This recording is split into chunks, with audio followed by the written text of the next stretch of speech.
What is the International Court of Justice, and how is it related to the United Nations? The International Court of Justice, or ICJ, is the main court of the United Nations, considered the highest court in the world.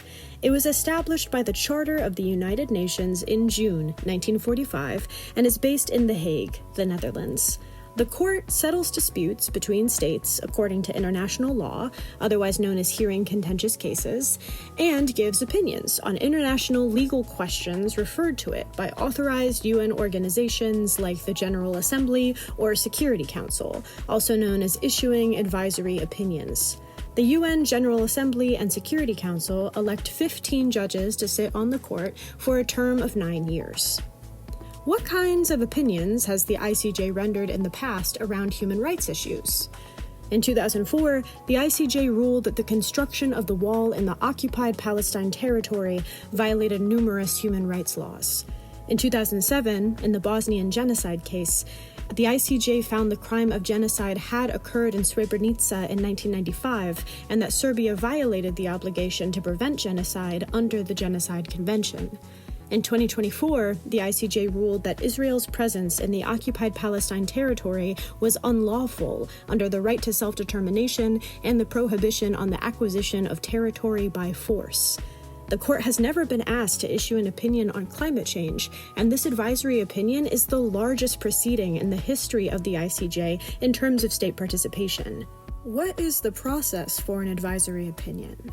Well, in Step 1, an authorized UN entity makes a formal request for an advisory opinion. For the climate change case, the entity is the General Assembly. In Step 2, after they receive the request, the registrar of the court notifies all states entitled to appear before the court of the request and invites them, as well as any international organizations the court considers likely to be able to provide relevant information to present written and/or oral statements.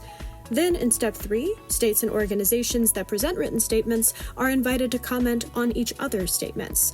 Typically, the registrar will set time limits for receiving written statements and comments, and then will schedule oral hearings.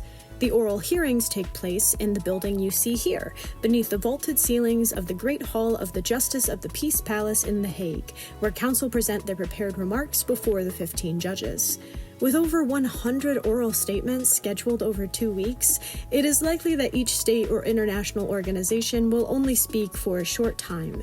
The hearings are open to the public, are well attended by the media, and they're streamed online. In Step 4, the court deliberates for several months before delivering their advisory opinion in open court. So, an ICJAO is delivered. What's next? What does implementation look like? We show our collective strength. Once the ICJAO is delivered, it will be up to the people around the world to wield it, to push their governments to take greater action on the climate crisis. Advisory opinions are technically non-binding, so we have an obligation to collectively advocate on behalf of our communities to ensure that the United States, China, Germany, and other nations follow the advice of the opinion. If the opinion is non-binding, what will make member nations abide by its tenets? How is the opinion enforced? Despite their non-binding status, ICJ advisory opinions hold great weight as clarifying existing obligations under international law. Essentially, a group of eminently qualified judges consult the world and then tell states what their international legal obligations are. This is difficult to ignore. Member states may also decide to abide by the opinion due to public pressure or because their domestic courts may give weight to the opinion in climate-related lawsuits. An ICJAO on the climate crisis means stronger leverage for grassroots movements to demand action from their governments. It is an important victory on the path of pursuing climate justice.